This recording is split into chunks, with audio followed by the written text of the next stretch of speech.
Sadam Aloha, and how are you today in this now moment? So this week coming up, we're in the shadow pattern of the victim until Friday. So this is the 55th hexagram, and that comes off the solar plexus, and this is where a huge mutation is taking place, right? The solar plexus mutation that I talked about at length in my 2027 webinar. And the 55 really sets it all off. So if you have the 55 or the 59 in your own chart, then you have a big role to play in the solar plexus mutation. So remember, at one point, this emotional wave will naturally come to a still point, and many on the planet will not be reacting to their emotional state. So you can imagine what the earth will be like then. So out of all the 64 hexagrams in the mandala, the shadow states contain one another, right? They each contain the other. But the foundation of each one is really the shadow of victim. So victim consciousness has been an important component of the last 2,000 years of the Piscean age.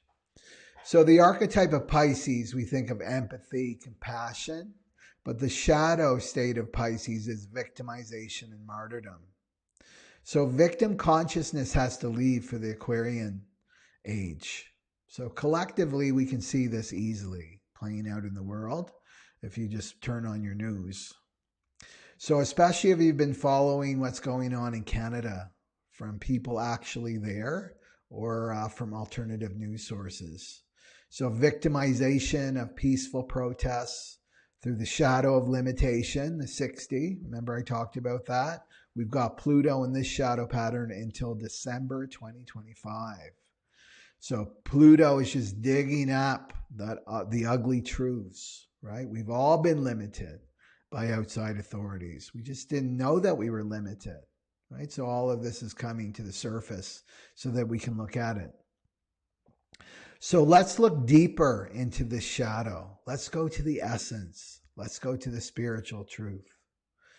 So remember, when I start, if any part of you starts to react to what I'm about to say, what is it? It's the victim inside you that's getting poked, right? We all have this archetype within us, and it has nothing, absolutely nothing to do with the external world or what happened to us in the past. So we live in a plane of duality. Where you find one thing, you're going to find the opposite, right? Light, dark, good, bad, positive, negative, hot, cold, on and on and on. And the opposites come from the one. Where there is one, there always comes two, right? The one is the void. So the victim is really easy to see. Of course, right? There's a victim and then there's the abuser. I can see that. It's easy to see. There's the oppressor, there's the oppressed, there's the tyrant, and then there's the serf. There's the narcissist, and then there's the empath. Another example. So both of these are two different sides to the same coin. The victim and the abuser are the same frequency. They're just different expressions.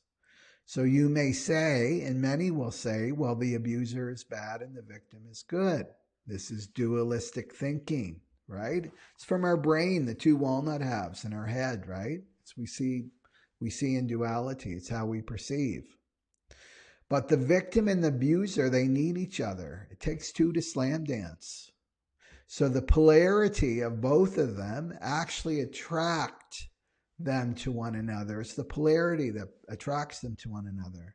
It's like the positive and the negative pole in a magnet, right? They're automatically attracted to one another. So yogi means to transcend duality and come into neutrality. So what is transcendence? We hear that word thrown around a lot in the spiritual community, don't we? Transcendence. Well, it means to end the trance. Transcendence means to end the trance. And we've been in a trance for the last 2,000 years. We've been transfixed by the Maya, the external world. We've been under a mass psychosis. We've been hypnotized by the Maya. Maya means that which is not. So neutrality doesn't mean numbness. Some people think to be neutral means that you have no feelings, that you're completely indifferent to the world. This too is a shadow. So neutrality doesn't mean that you shut down your heart. Neutrality means actually to keep your heart open. You know, if you watch footage of an elderly woman in a scooter being trampled by police on horses, or a peaceful woman holding onto a pole, swarmed by the police and repeatedly hit by the butt of a rifle, right? And you're not feeling something, well, I would go check your pulse, right? Make sure that you're human or not. Because it's in our human nature that when we watch another human suffer, we feel empathy. It's just how we're designed as humans. You know, and yesterday I was watching some of this footage from Canada, and honestly, I was crying through most of it. Not just because of the victimization, but for humanity. I was crying for humanity that we have to learn our lessons in this cruel treatment of one another. So we really have to elevate our frequency so that we can see the truth, the capital T truth, behind the veil, so that we can observe from a place of neutrality, that we can be that yogi, that we can be that holy witness here on the earth plane. So when we're in the frequency of victim, right, all we see are examples of victim consciousness. That's all we're going to see. It's like the glass is half full, half empty argument. Some will see the glass is half full, some will see the glass is half empty. Now, in my own experience, I notice this with my own mind. Some days I'll wake up and I'm in a bad mood, right? There's no excuse. I can't come up with any reasons, right? I'm just in a bad mood.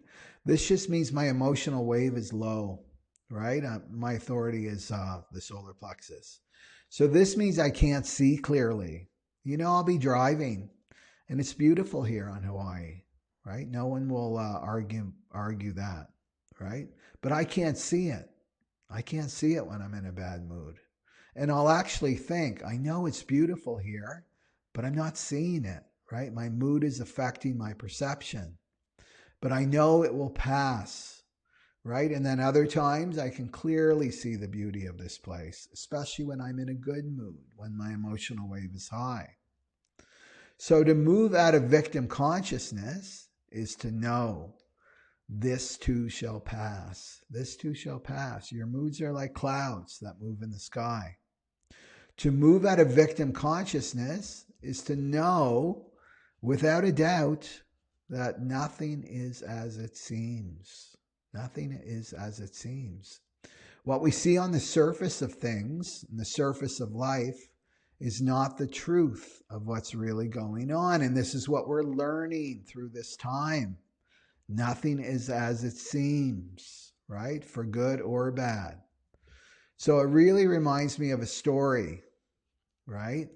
Not sure if I told this on my channel before.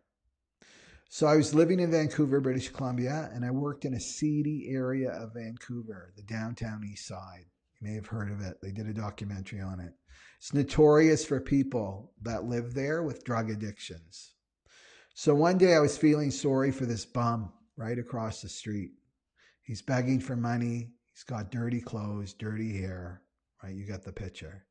But anyway, my intuition said, go over there, go across the street and give him $1. So I went over there and I heard my intuition say, like, really look at him. So I looked straight into his eyes and I didn't take my eyes off his eyes. And it was like the veil had lifted. And what I saw was this beautiful Indian sadhu. And he's sitting there and he's smiling at me. And all of his radiance and wisdom. And in that moment, I saw him in truth. He was more than fine. He was just playing his role as a homeless drug addict so that I didn't have to play that role for humanity, right? Maybe you don't have to play that role either for humanity. And that's when I knew, right, that nothing is as it seems here on the earth plane. Don't assume that you're seeing the truth when you look at the surface of things. And each one of us is playing our unique role to bring about this great awakening. So the tyrants are playing their roles. The victims are playing their roles. Behind what we can see with our own two eyes, physical eyes, is the truth. And honestly, I'm happy that I'm not playing the role of the bad guy in this lifetime. Remember, we've had the full gamut of all human experiences in our soul's evolution, and we've been both. We've been on the dark side. We've been on the light side, right? I'm happy to be on this side during this time and in this lifetime.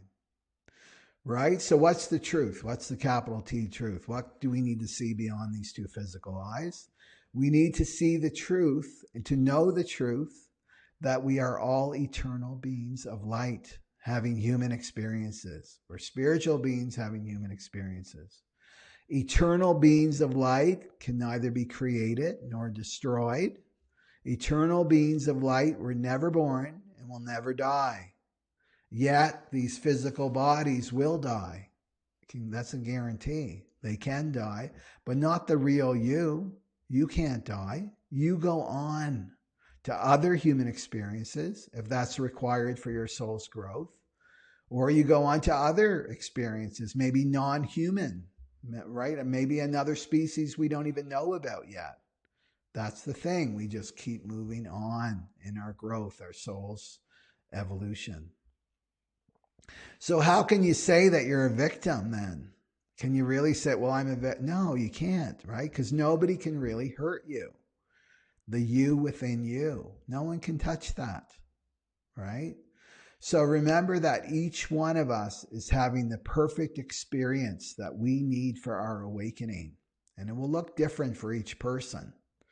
And to look at the world through neutral eyes, but with our hearts open. Understand through compassion or misunderstand the times. It's one of the sutras for the Aquarian age, the 5 sutras. And also with children, because a lot of people have talked about children during this time and what's going on with them. You need to remember that we have lined up to get in here as souls during this great transition. Like we're lucky and blessed to be here now. The same with these children, right? These children that are coming in, they are powerhouses. I look at them in energy and they're raring to go. So don't project any kind of victim onto them. And in fact, don't project any.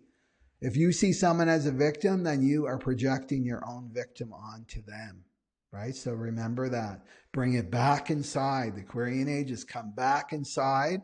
And integrate your own shadow. It's time for us to stop projecting our shadows out there in the world. It doesn't help anyone when you're projecting victim on them.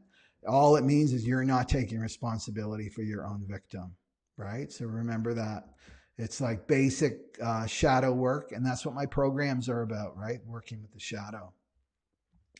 Speaking of which, my recorded readings, right? They're going to show you where you need to cultivate your uniqueness. That's your power, right? To build your power. What do you need? You need certain foods. You need a certain environment, right? You need to know how your brain works, how you're supposed to see the world, and how you're to make your decisions, all based on your unique human design chart.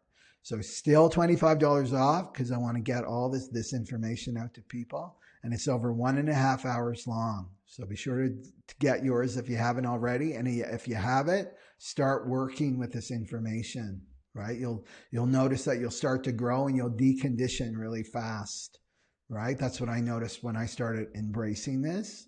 Is a lot of my conditioning, right? The imposition that we've all received, what we're told who we are, right? From day one. And it's letting go of all that BS. This really helps move it along quickly. And also my mother wound and father wound webinars. You can get both of them for $99, over 16 hours of content. So if you know you need to deal with your earthly mother and your earthly father, and you need to do healing work, this is where you need to go and do that work. Remember, you never escape your earthly mother and earthly father. I'm saying this to someone the other day. You know, they may even have passed on to the other side. It's like whack-a-mole. That frequency of your mother will just pop up in someone else, right? Because the universe is very generous with our healing. We can't escape it. And as long as you have a sense of humor about it, you'll kind of get it. Okay, it's time to deal with my mother issues, right? Okay, so please leave your comments below, whatever's going on for you. I love, honestly, I say that from my heart. I love reading. Like, I get excited on Mondays to read what everyone is saying. Okay. So thank you to everyone who's donated or purchased one of my products. I really appreciate it. Keeps me going in the material world, keeps me inspired too, to know that people are receiving what I'm giving. And also to sign up for my free newsletter if you haven't already, and then we stay connected. And that's where I put the Zoom links for my free live group meditations and coupon codes and things like that. So thank you for liking, subscribing, and ringing the bell and sharing. And you can follow me on Telegram, Instagram, Odysee, Facebook. Okay? So take good care of yourself and stay safe. And I'll see you next video. Satnam Aloha.